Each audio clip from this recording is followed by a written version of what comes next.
Modern society relies on an implicit trust in administrative systems.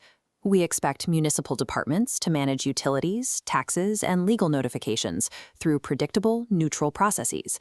Keith and Paul Hartl depended on that predictability. Paul's medical records document a life-threatening illness, leaving him physically vulnerable and entirely reliant on his home as a stable environment for his recovery. That stability was targeted by a series of impossible financial strikes. Without any change in usage, their property tax assessment was spiked by over 4,700%, while the city generated utility bills demanding more than $31,000 in fees. This chart contrasts the Hartl's actual water usage against the fees the city of Phoenix demanded. While the official meter consistently recorded exactly 0 gallons used, the city simultaneously levied a massive escalating debt based on penalties.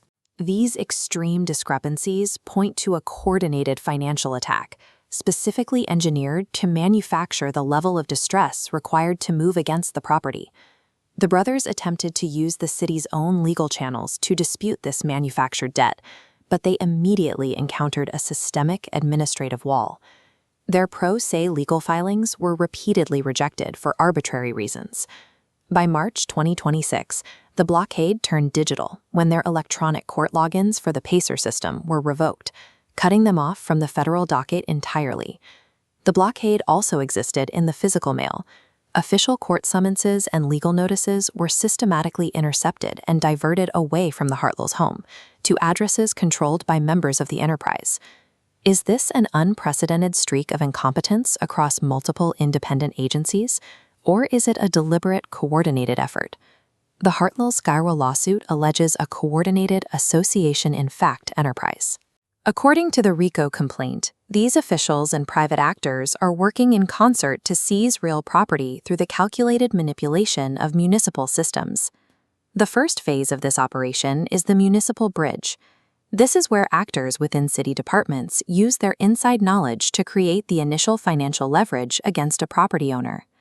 Municipal actors weaponize code enforcement to generate baseless violations.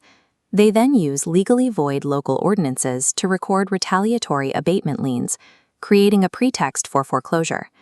To ensure the owner cannot fight back, the enterprise utilizes the typo tactic, the deliberate alteration of a property's identifier on official legal paperwork. The Hartl property is legally identified as APN 207-33012.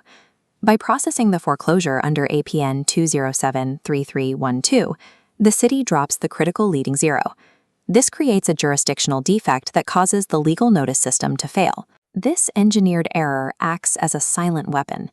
It guarantees that the property owner remains unaware of the foreclosure, depriving them of the legally required notice to defend their home. Once the municipal lien is in place, the second gear turns. Private legal enforcers take these manufactured debts and initiate sham foreclosure lawsuits in state court. These suits rely on extrinsic fraud, acting as a blockade that prevents the victim from ever reaching the courtroom. The mail interception scheme is the primary tool. By diverting notices, the victim is never served, allowing a default judgment. Grounding this in evidence, the U.S. Postal Inspection Service is now conducting a formal investigation into these mail diversions under Service Request 85497196. This tactic successfully converts the judicial system into a weapon. It tricks the court into finalizing an illegal property transfer without the judge ever realizing the owner was never notified. The final gear is the corporate acquisition arm. These entities take the title to the foreclosed properties and move quickly to launder the stolen equity. The enterprise utilizes over 22 shell LLCs to hide true ownership. These Arizona Corporation Commission articles of amendment show constant corporate alterations. By rapidly shuffling agents through the Managers Change section, controllers maintain a facade of disconnected entities, shielding themselves from legal liability. These shell entities then facilitate absurd transactions. One property assessed at over $26,000 was conveyed to an enterprise member for a nominal $50 deed before being flipped for a massive profit. The federal court record contains a definitive smoking gun. A City of Phoenix notice of intent to foreclose was discovered with a typed internal directive. Internal use only, Bettina Gomez, EAG. This document links Betty Gamez, a project manager for the City of Phoenix, directly to EAG, a private corporate entity. It is proof of a synchronized partnership between a public official and the private parties reaping the financial rewards. The human toll of this operation has been devastating. The Hartl brothers have suffered the total loss of their property equity, financial ruin, and severe emotional distress. They faced targeted physical intimidation, including alleged arson fires and the deliberate act of shutting off their water during a life-threatening heat wave. This entire case highlights the process as predicate model. The enterprise operates by achieving a hostile takeover of government procedure itself. Common administrative functions, from property code enforcement to the issuance of food assistance and the management of court filing systems, were inverted.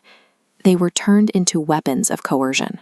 The Hartl case is a warning that without rigorous oversight, the administrative machinery of local government can be weaponized by a coordinated enterprise to entirely override constitutional due process.